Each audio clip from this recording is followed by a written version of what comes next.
These goddamn Windows machines. You know what, Lou? We need Macs. You need Macs. We you know what? You know what? Honest to God, Master Grant will tell you we need Macs. I'm sorry, we just do. We need who? Macintoshes. Oh yeah, yeah. We need Macs because this shit just isn't working. Master Grant, you have no idea the amount of shit that Lou and I just went through over the last 5 minutes. Just to connect. Just to connect. Windows. Well, there you go. I mean, yesterday I was on an iPad. Didn't have any issues at all. It worked like a charm. Today I'm back on my PC, and I have problems. What's that tell you? Right? We should just let Apple run everything. Yes.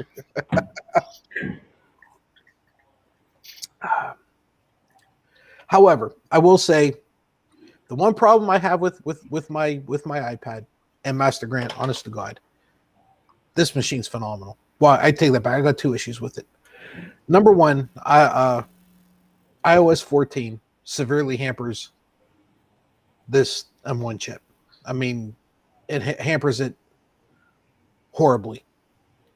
But number 2, they got to move that camera. Okay, it shouldn't be on the narrow side. It should got to be on the wide side. And Apple's just being stubborn at this point.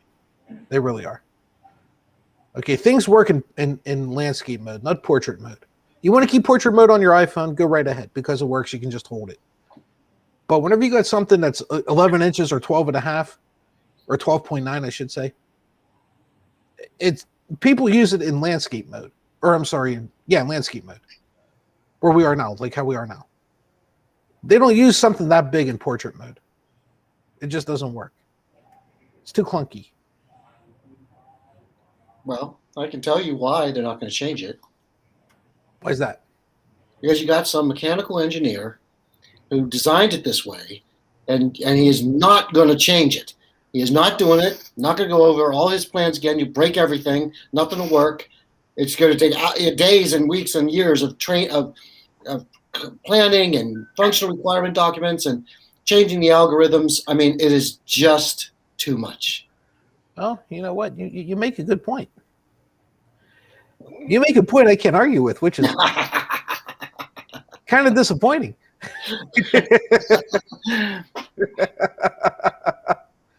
I'll be honest.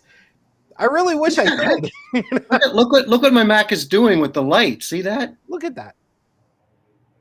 I'll be honest. That's pretty cool. If that was Windows, it'd just be a blank screen right now. Oh, which reminds me, I got a question for you. I might as well ask you what we have on because it's a 1-sentence answer for you. Okay. Okay. So here are my choices. Microsoft SQL or Oracle SQL? Vladimir Putin. You pick C. I give you A or B, and you pick C. All right. What are the choices again? Microsoft SQL or Oracle SQL? Microsoft. Without a doubt? Without a doubt. Okay. Yeah, Oracle, I mean, if you are looking, no. See, Oracle is too, geez, what's with this?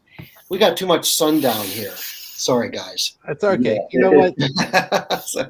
We got rain. So, it's 53 here right now. It's 53 and rainy. It's 95 here. So a little too hot. But anyway, Oracle is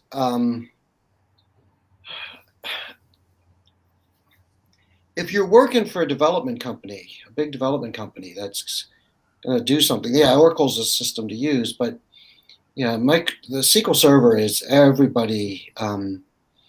That's where all the headhunting jobs are, and SQL Server is so much easier to use and on the fly. You can use it on the fly. You can build things really quick on the fly. That's why it's the Microsoft one. Yeah. Because I mean, there's like 17 of them, right? There's like MySQL and like all these other ones that, let's face it, no one's ever really using. The 2 big ones are Oracle and Microsoft. That's right. That looks so much better.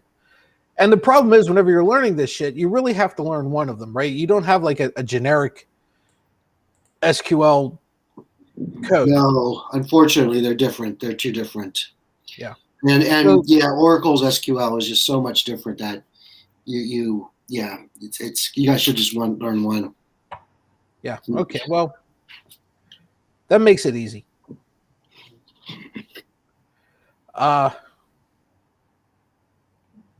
Boy, did we get a very deep question very early, didn't we? I think we were just meant to be a cog in the food chain, but we learned to talk and screw things up. Sensible shoes. Comfortable shoes. That's the reason we exist. Comfortable shoes. Buster Grant, why do we exist?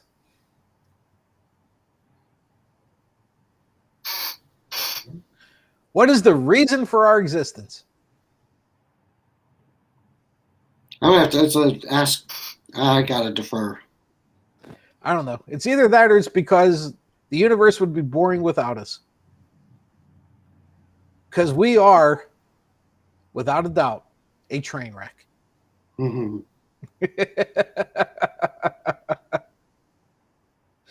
So we might as well be the entertainment for the universe. It's $1 million question. Yeah, it's always been. It's a philosophical question, not necessarily a physical question, right? All of us deal in the physical world, right? We don't deal in philosophy. I don't know. There is a Rush song that the question and one line is, "Why are we here?" And the answer is because we're here. Right? Yeah. Roll the bones, Lou. All the world is indeed a stage, and we are merely players, performers, and portrayers. Each another's audience outside the gilded cage. Yeah. But that's it, right? The Roll the Bones song. Why are we here? Because we're here. And okay, we're gonna get a little philosophical for a minute, but we all have our roots in physical sciences at some point or another. Why is it so hard for people to believe that's really that simple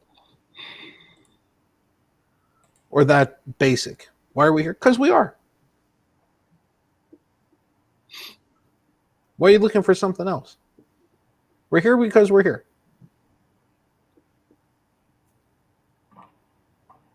Is that so hard to understand? Do you want to put a religious aspect into it? Sure, you could. All three of us are Catholic, for God's sake. We absolutely could. But if you're talking the physical reason why, well, because we are. It's not hard. Why do we have to make it more complicated than it is? See, this is the engineer talking, right? This is the practical engineer talking, not the one that just came out of college, but the one that's been beat up for 30 years. Oh, hey, Lou, we're here to crack jokes. So, Lou, I used the joke yesterday that you said about Marjorie Taylor Greene. Oh, yeah, how'd that go over in It South was, Carolina? they were laughing their heads off. So it really worked. Because when I said it, it's like they're all like kind of looking at me strange. On the guard tower. That was really good. So thank you.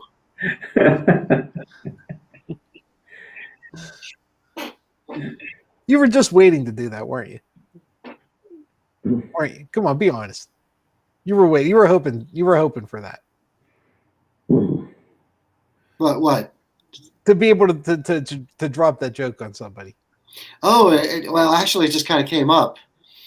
We were running and talking about stuff, and then it just came right perfect time. I said, "Oh, did you hear?"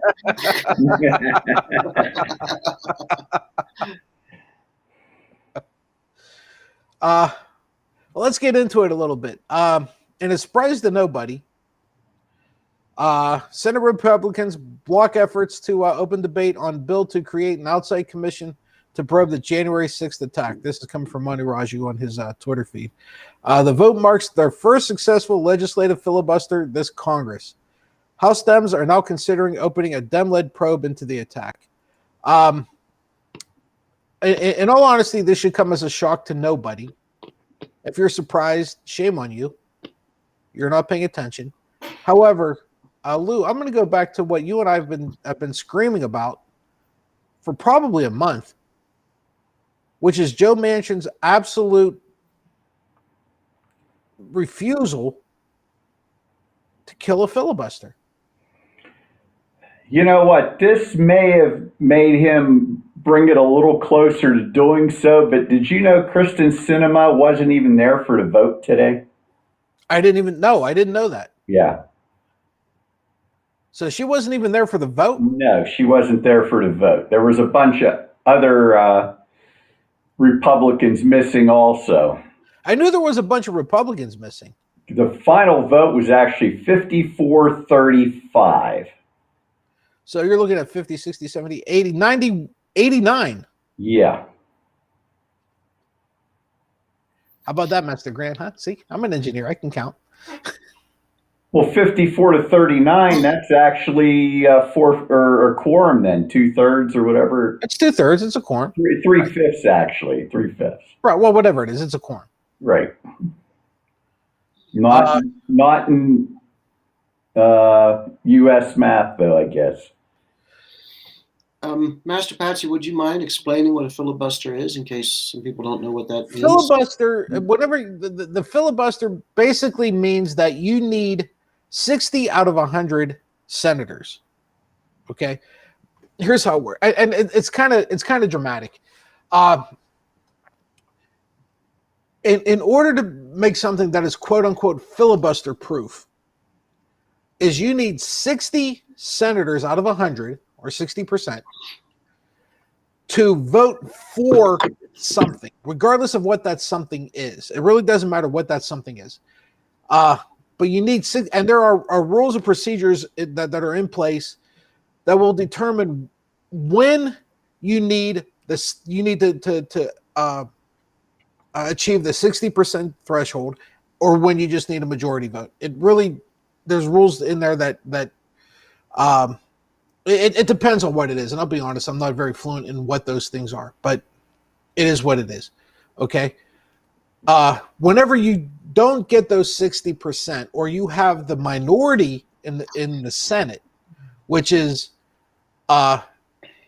any party that is less than 50+1.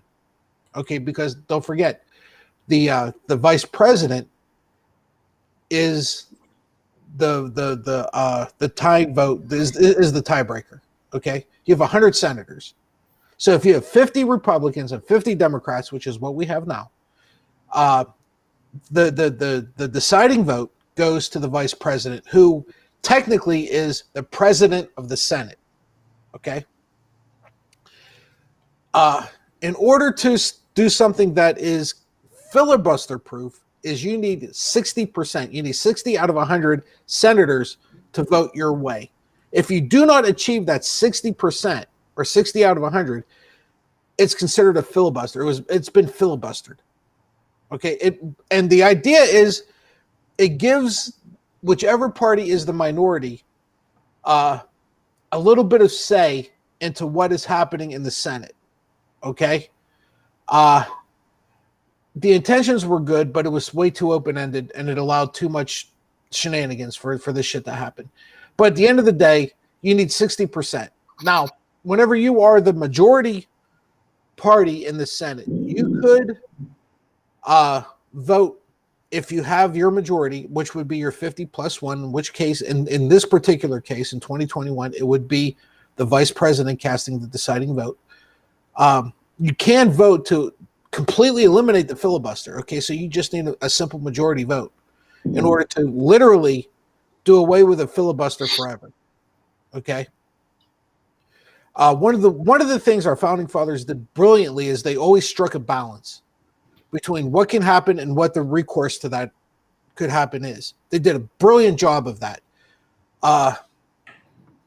So at the end of the day, you can have a vote in the Senate where you have the majority, a simple majority, that decides that we're no longer going to recognize the filibuster. Everything is going to be a majority vote. And that's where Lou and I were talking about the Joe Mansions and this whole thing. So it's a very wordy answer, Mr. Grant, to your question. But basically, a filibuster is you need 60 votes. You need 60%. If you do not achieve the 60%, it's struck down. How's that? Like I said, very wordy. So this commission, okay, to probe the January 6th attacks, this commission was struck down simply because we couldn't get enough senators. We couldn't get 60 senators whose lives were in danger to agree that, yeah, maybe we should look into this. That's what it came down to. They would rather die than say this needs to be looked at. Geez, I wonder how many Republicans would be really brought up as traitors if they did a thorough investigation. I could think of four they should. Well, you know what? Pelosi should go ahead and just investigate the four biggest clowns in the House: Mo Brooks, Gosar, Boebert, and Green. Honest to God, Lou, she should go after McCarthy too. And McCarthy. Because he's the one that's providing cover for them. And why are you doing this? I'd bring him to the stand too. Yep. And she better be prepared if he doesn't show up to go arrest him and put him in the can. Well, you know what, Master Grant, that's the big thing, right? The Democrats, again, we said it last night. The three of us said it last night. The Democrats are very happy always being in the minority, even whenever they have the numbers. Even whenever they have the numbers that technically put them in the majority, they always act like they're in the minority. They always act like the Republicans are running the show. And that's a big problem. I mean, I'm sorry, it is. Whenever you're the majority, I hate to say it because but you should be the asshole, right? You should be the bully who's pushing everything through. You're the majority. That's what you should be doing. And the Democrats just refuse to. They're so willing to snatch defeat from the jaws of victory. It's absolutely unbelievable. I know. We're going to see next year. Was it 30-something seats are coming up for grabs in the Senate? I think so, yeah. I think the Senate has way too much power. I do too. Way too much. Yeah, I do too. It's ridiculous. Just insanely ridiculous, the power that they have. But yeah, let's say they pick up one or two Democratic seats and keep all of theirs, and now they're the majority again. Mitch McConnell's back on his horse to derail everything, block everything for 2 years. That's their goal. That's their goal. It's simple. Well, he came out and said it. Seats and then we're in. We're done. He came out and said it. Right? I mean, I don't have I have one good thing to say about Mitch McConnell. One good thing to say, and one good thing only. He never hid what his agenda was. He never hid it. He told everybody flat out, this is what I'm going to do. He did it with Barack Obama whenever he sat there and he said his goal, and he said it behind a fucking podium. He should have been fucking expelled for this. He said his goal was to make Obama a one-term president. Which told you what? He didn't give a shit about legislating anything. He didn't care. Everything he did, everything he wanted to do was based on party lines, and that was it. That was it. He didn't want to govern anything. He just wanted to be a Republican. That's it.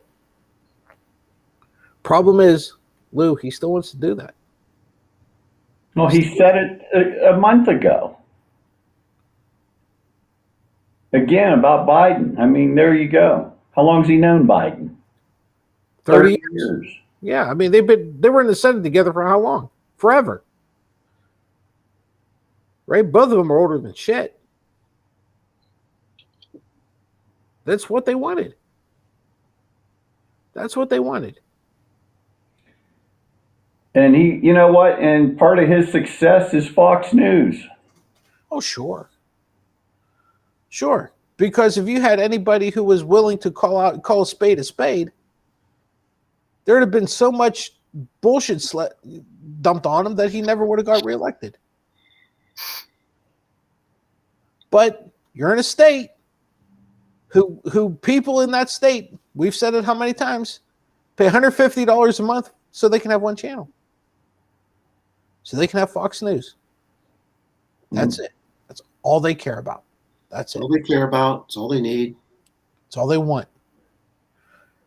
They want their views and their opinions and their biases justified. So the only thing they watch is Fox News. And now, hell, they got 3. Right? They got 3. Fox News,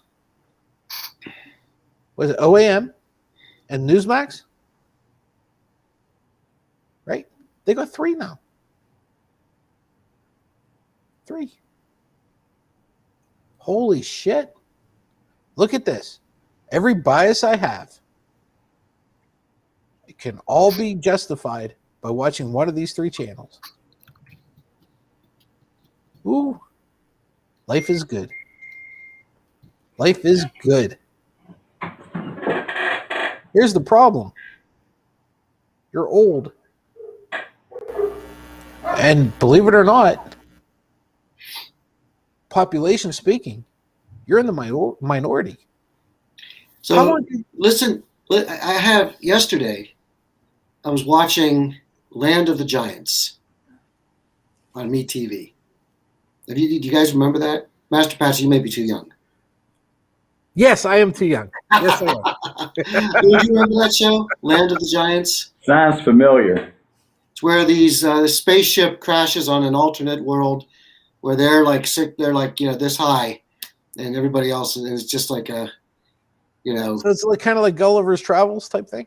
Well, yeah. So anyway, this episode, and this is back in the 60s, right? And they were, and this was in the future, 1983. First of all, that was hilarious. They were in the future, 1983. But the 2 bad guys, the 2 giants, 2 bad guys, politic guys. One guy said the masses respond to diversions. The masses respond to diversions, and they love crises. And then he said, and the other guy goes, "That's right. Last thing we ever want to do is introduce logic here." Right. Talking about their political agenda. And I thought to myself when I heard that, first of all, my first thought was, I got to remember that for tomorrow. And the second thing was, those guys were reading out of Trump's playbook. They nailed it. And maybe that's where Trump got it. Maybe he was watching that episode of Land of the Giants and he's like, that's it. Well, think about the cycle already. What happened to the crisis at the border? Disappeared. Yeah, what happened to that army of illegals that were marching up? Caravans, right? Yeah. What happens to these caravans once they? I mean, you always hear about them. Oh, they're coming, and then what? Yeah. And then what happens? They're coming from Nicaragua. They're coming from wherever. They're coming through Mexico. They're coming. Then what? What do they do? Well, what we don't know, what really happened, was that ex-President Obama built humongous DMV centers down there. Oh, So as these people come up, they get sucked into the DMV, and then they just never come out. they just never came. By the way, there was a YouTube thing. Just as a side note, Master Grant, there was a Zoom conversation between him and Marcus Rashford from Manchester United. That's up on YouTube, and honest to God, you should go check it out because it's amazing. It's absolutely was it amazing, and it was good. Yes, Amazing, I mean, it was amazing as the Pittsburgh Pirates trying to play baseball amazing with the club. Wasn't that good? Wasn't that good? Honest to God, wasn't that good? No, I mean this was phenomenal. I mean, that was actually the opening segment on Morning Joe this morning. Pirates. The Pirates. Minor league baseball is back. He's a big baseball fan. Yeah, what bothers another reason I don't like him is because he's a fucking Red Sox fan. But he come on, he says I didn't hear his introduction, but I saw that. He said, "Have you ever seen anything like this in your life?" And they showed that. I'm like, oh my God, how embarrassing. Him and that Barnacle, right? They're both big Red Sox fans. Yeah, they're both big Red Sox fans. Yeah, kills me. It hurts me. It hurts me so bad. But I'm like, well, this is why I don't like Scarborough. It makes sense now because I'm a Yankees fan. It all makes sense. It's like, the questions of the universe are open to me now. It all makes sense. There is a lot of talk that the Democrats are willing to start going at this alone, right? So it's going to have to happen in the House. Okay. So it by definition now it's going to be a partisan thing. Do you think it's going to matter, or do you think these guys should just kind of, all right, we tried, let's move on, because this is going to be played as a Democrat versus Republican thing, and it's never going to amount to anything because there's always going to be that bias.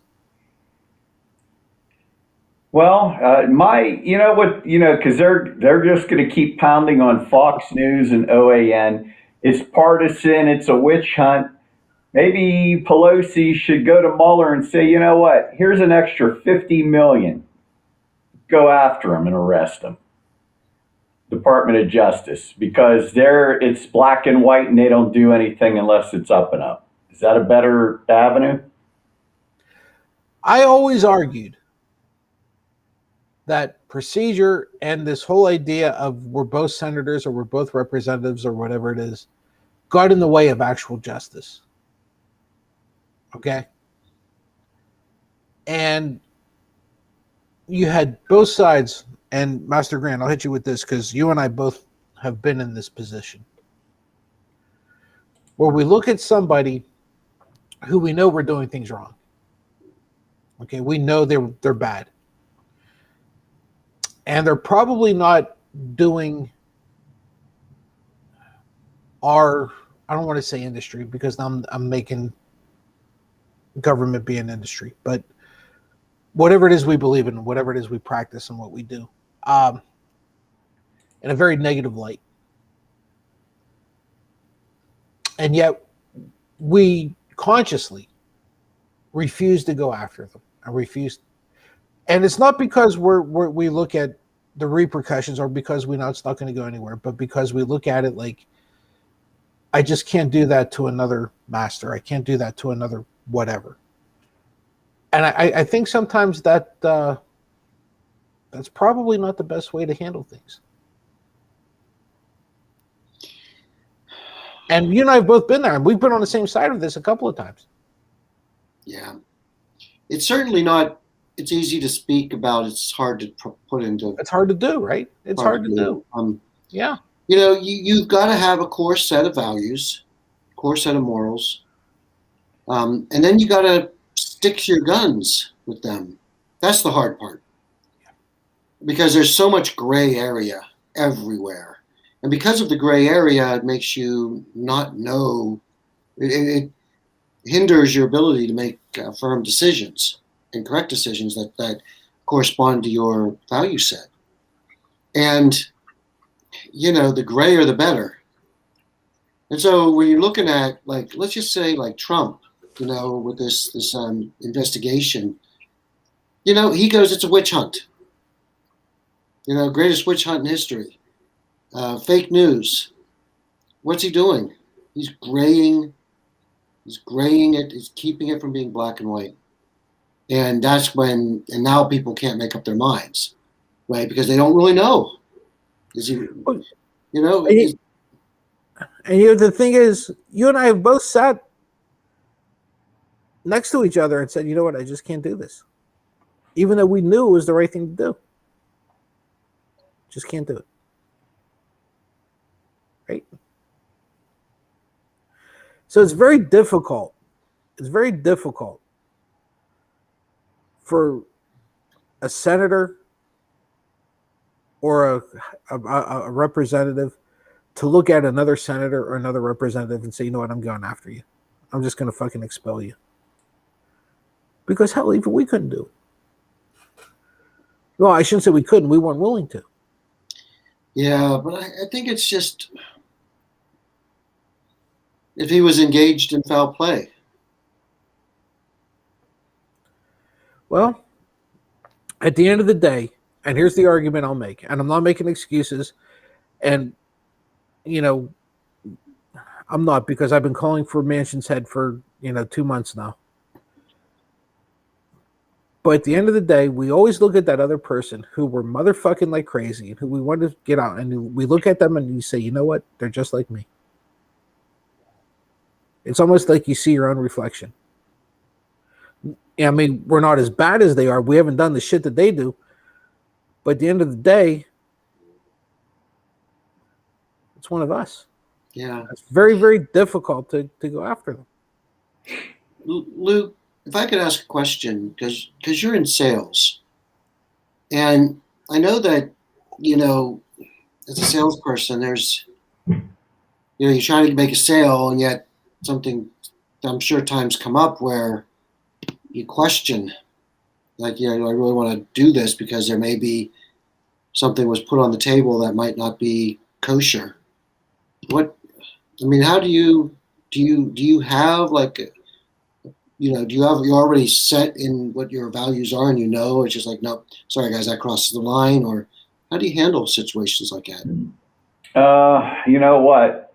Recently I've pulled back on a couple, but,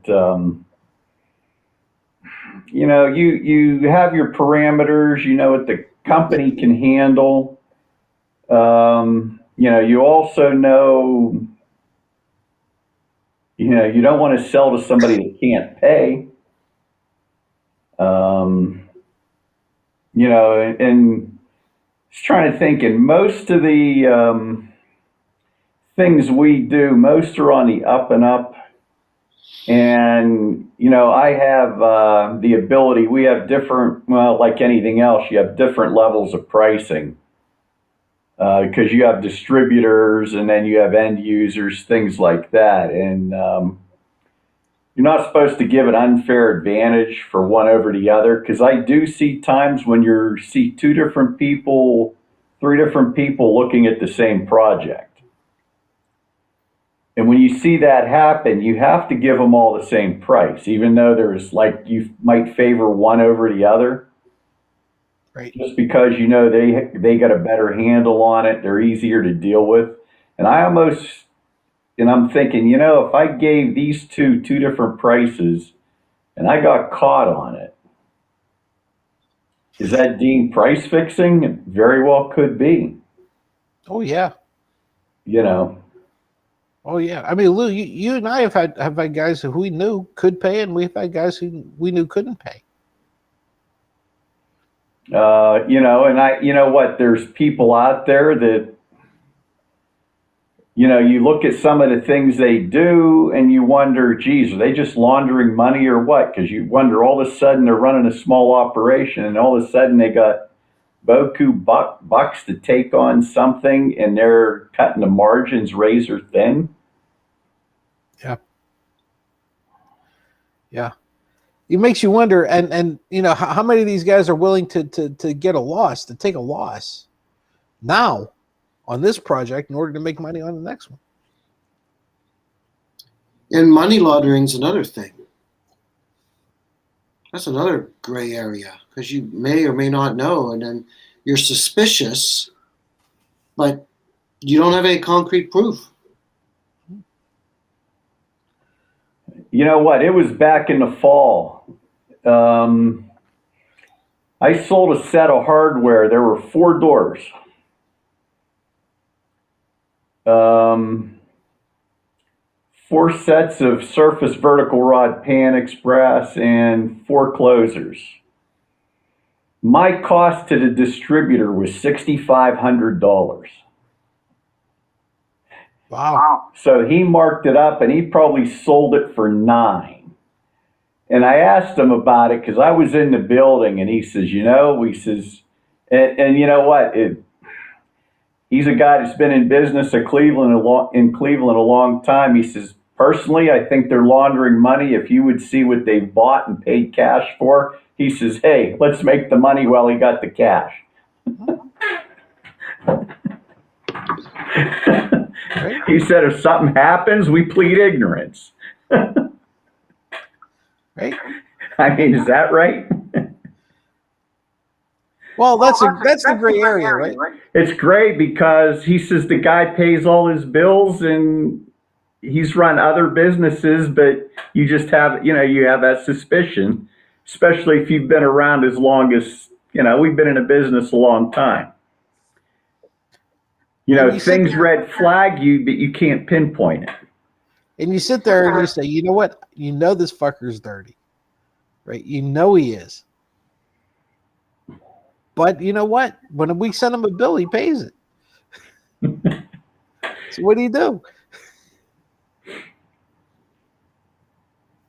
It's a great question, Master Grant. It's a great question. What do you do with these guys? I've had guys that try and jump my distributors. Sorry, no. I have that. I've run into that a few times. Where I've literally told people, dude, I'm sorry, you have to go through your supplier. I can't do that. Yeah, I've told hundreds that, literally. Like, dude, I can't do that.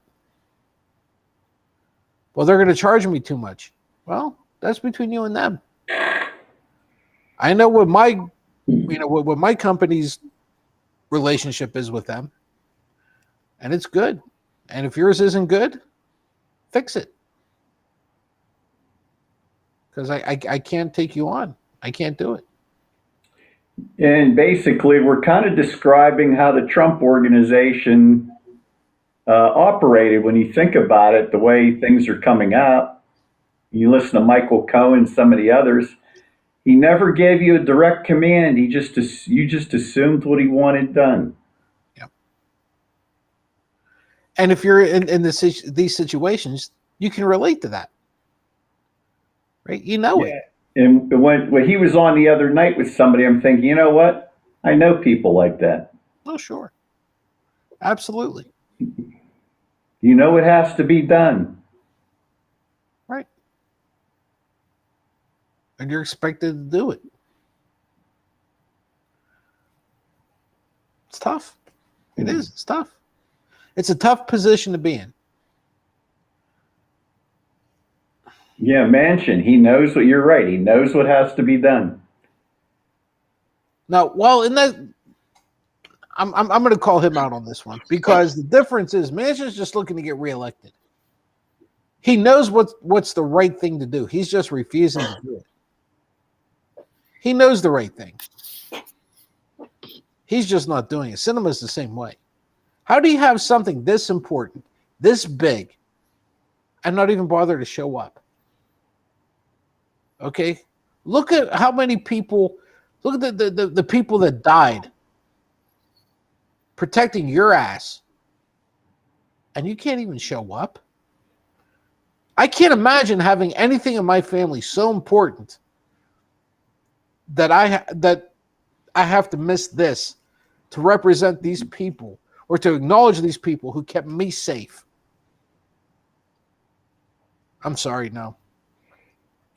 I just saw something on here. One of the 4 I talked about, Gosar, who his 6 brothers and sisters thinks he's a piece of shit and all made a commercial for him not to get elected.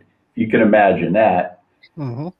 He just tweeted something positive about what a hero Ashley Babbitt was. And that was the woman that got shot. Do you know where Gosar was when she got shot? Behind the guy that did the shooting to protect him. Right. He was in that room when it happened.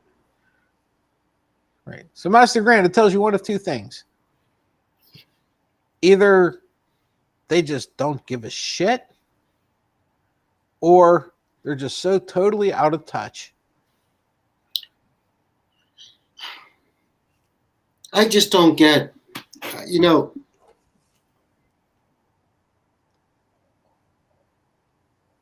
had this been, if these were Democrats, you know, this would be Fox News front page. Oh, sure it would. All day, every day. And every asshole on that network would be talking about it. And every hour. Mm-hmm. They would be just talking it to death. Yep. And how, I mean, I look at NPR. I don't do deep dives in the news, but there's nothing there. Nothing at all. But I can tell you, if Fox News got a hold of this, if the roles were reversed.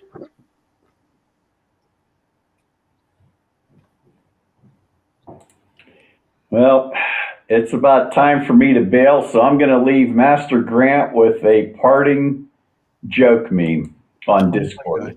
Oh my God. Okay. Thank you. I just heard the beep. Have a good night. All right, Lou, we'll see you. All right. We'll see you, I'll dude. see his reaction to that. Oh, okay. Give me a second here. Give me a second. Hold on.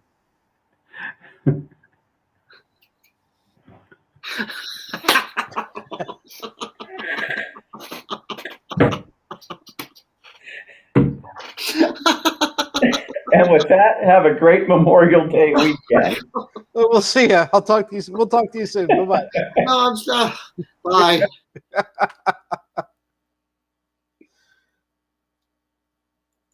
That was bad.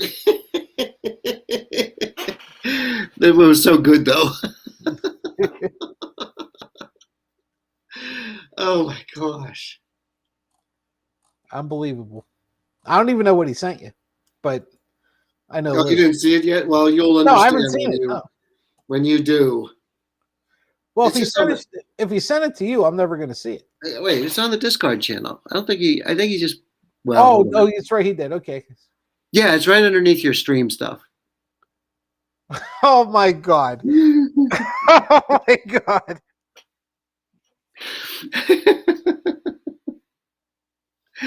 Oh my God.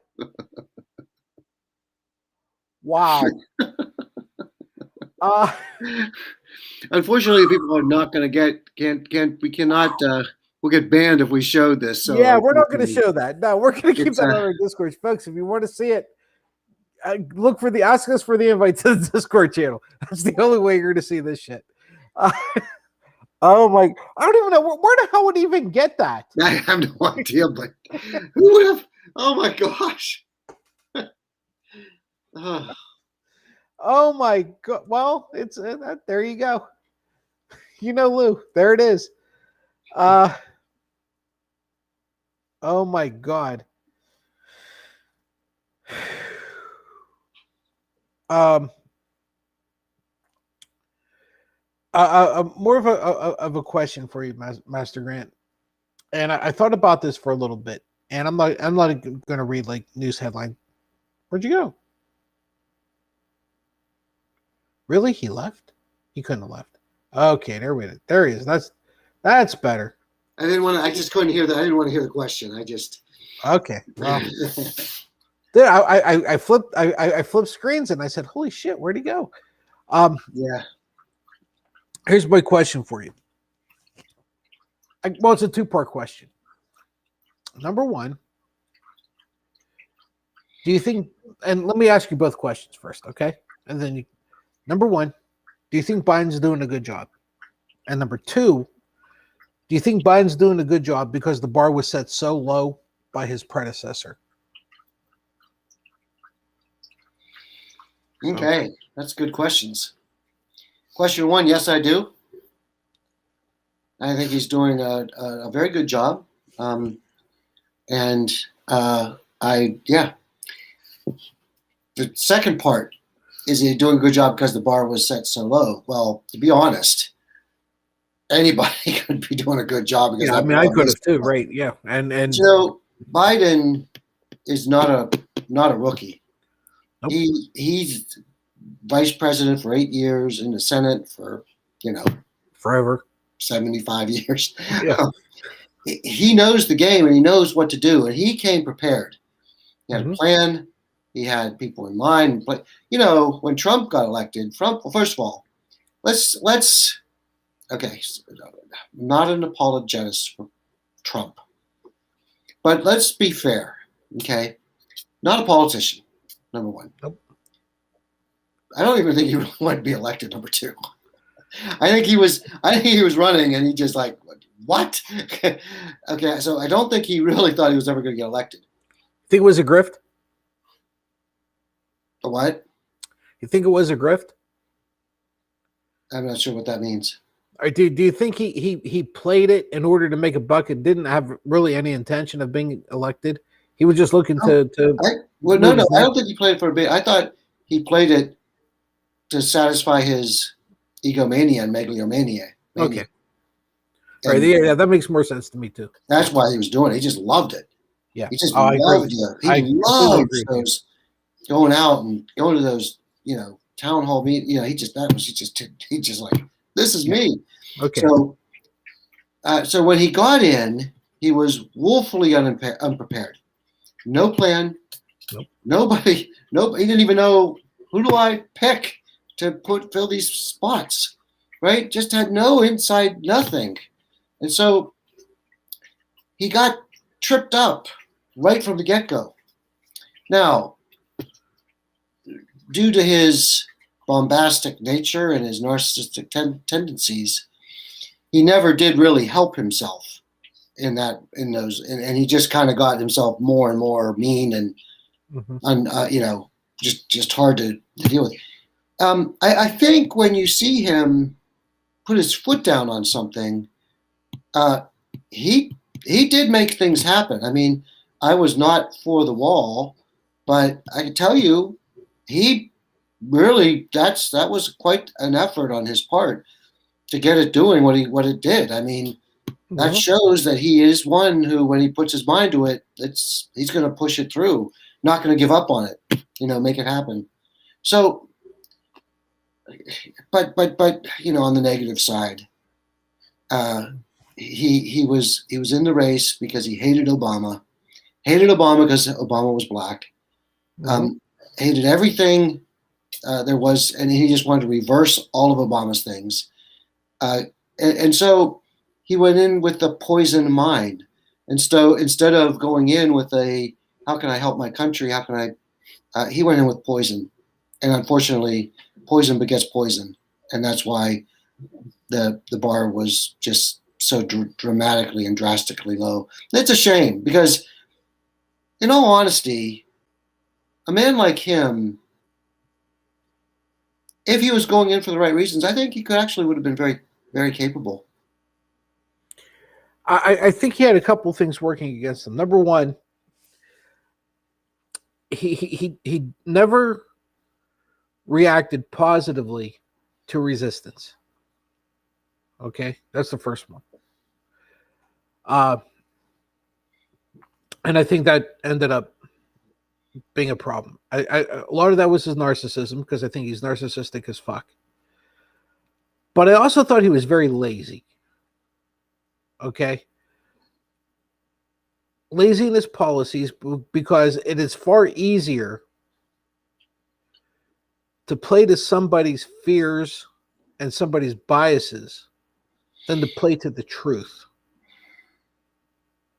And I think he consistently took the easy way out. Now, do I think he got into this whole thing?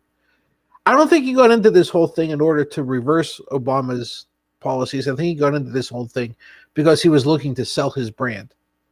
And I don't think he had any intention of winning. Now, we have a whole lot of people on our side who will disagree with that, but I don't think he had any intention of winning. I think he was looking to make a buck. And but literally by going all over the country and just motherfucking Obama like crazy, because one thing about Trump is he knows how to find an audience, and he knows how to play to that audience, and he did like a champ. Okay, I don't think he took into account just how big that audience was, and he was able to play on their stereotypes. He was able to play on their insecurities, and more importantly, he was able to play on their racism, because he took the traditional, the thing that has been underlying in our country forever, and that is, if you are female or black or both, you're a problem, and we need to eliminate you, or at least put you in your place. And he knew that, he recognized that, he played it forever, because his old man was the biggest piece of shit that ever fucking lived. So he knew what he had. He knew how to play this. And he did it like crazy. Problem is, he won. So now he has to act on it. I think he was the most miserable president we've ever had. No question. No question about that. Yeah, I like your thought there. I think a good point was that because he failed in knowing how to play the Washington game, right? Knowing how to do the politics, and being able to take resistance and take people saying negative, no and negative, which he wasn't able to do real well. I think that he moved to areas that he found success. Mm-hmm. Where he found success was going to these towns and having these rallies where he could go, lock her up. And then everybody go, lock her up, yay, Trump, yay. And think about it. He wasn't going to like the big, he wasn't going to New York. He wasn't going to Los Angeles. He wasn't going to Chicago, right? He wasn't going to these big, where there were so many people, right? He wasn't going to the huge populations who were so used to having such a diverse,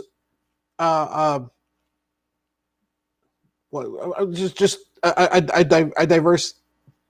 You had so many people around you that were not like you. Okay, where did he go? He went to Iowa. Right? He went to places. He went to rural Ohio. Yeah. When he came to Pittsburgh, he went to Newcastle. He went to Beaver. He went to he went to the Butler. places. He went to fucking Butler. Yeah, Butler. Yeah. It's like, you're right. You're exactly right. He didn't go downtown Pittsburgh. No. He stayed out. And that's where his base is. And he knew that. And he knew that he could get away with those people. He knew, he started getting a repertoire, just like a comedian. You start building your joke list. These jokes do well at the beginning. These jokes do well at the end. These jokes are in the middle. And that's what he did. He just built up his on-stage presence, and he just played them.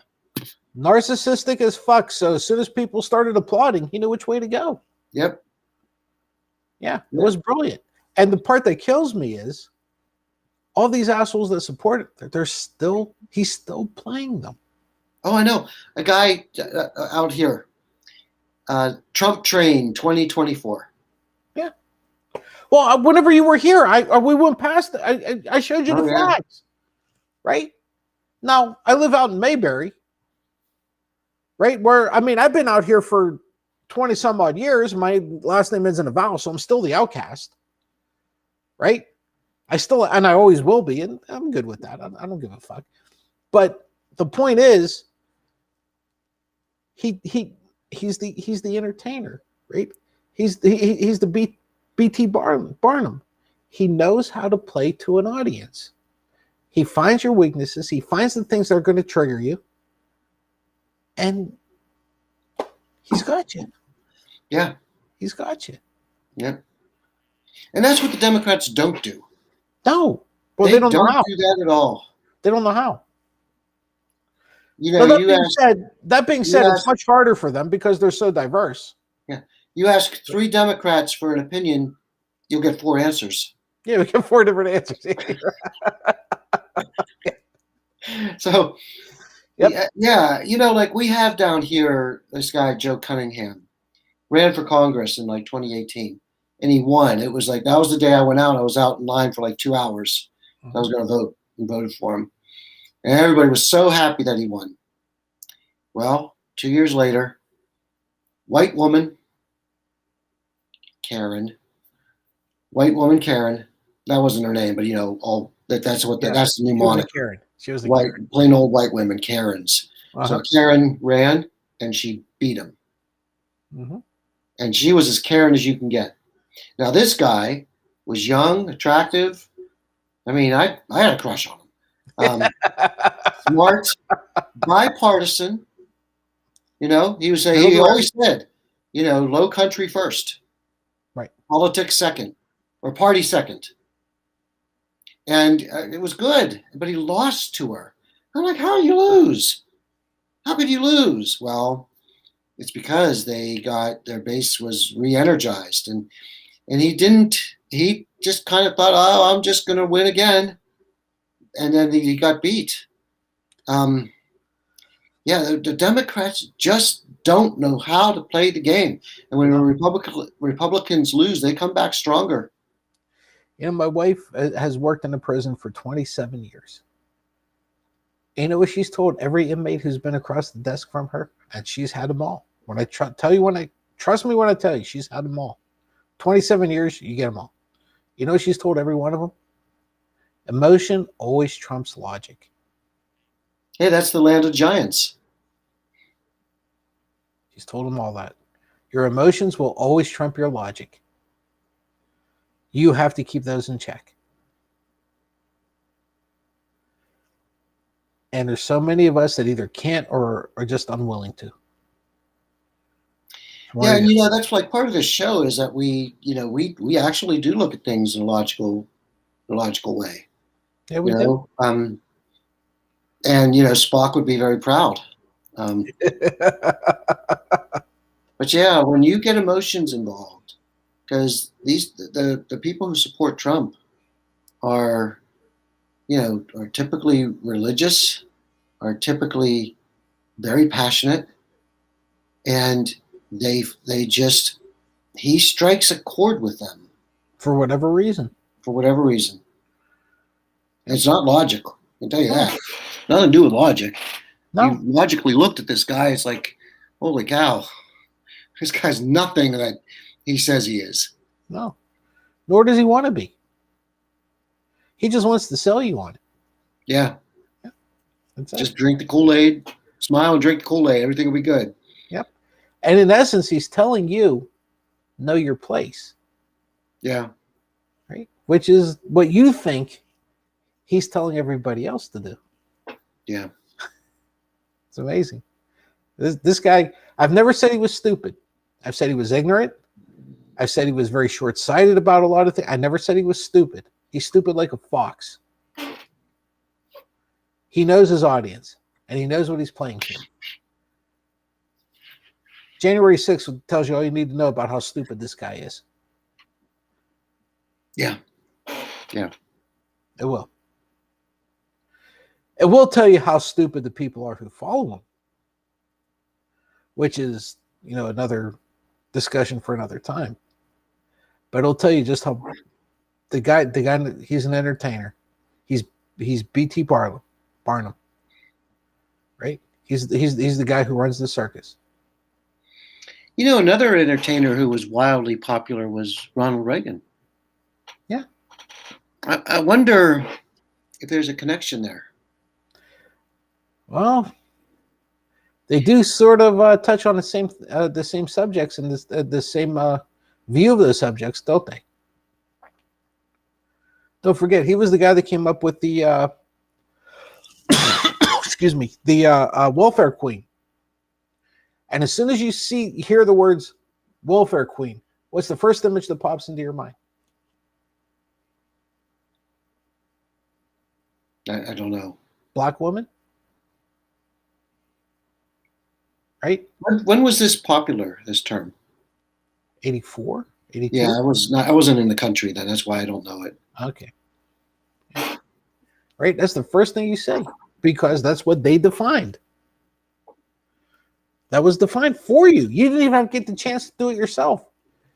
Without saying those words, without being that blunt, which Trump would have been, because it's a different time. Reagan just kind of hinted at that, but you knew what he was hitting at. You knew what he was talking about. There's no difference. Trump's just ignorant. There's no difference. He's just ignorant. You know why? Because his base is ignorant. That's all. Oh well.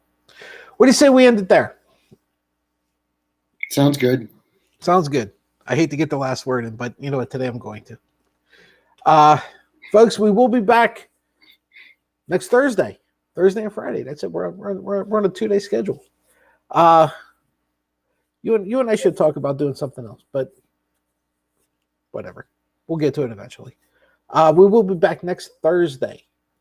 That's it. Next Thursday and Friday. For everybody living here in the U.S., we have a holiday coming up, Labor Day. Hope you enjoy it. Memorial Day. Oh, I'm sorry, Memorial Day. I'm Yeah. sorry. Yeah, Labor Day is a couple months from now. Enjoy it.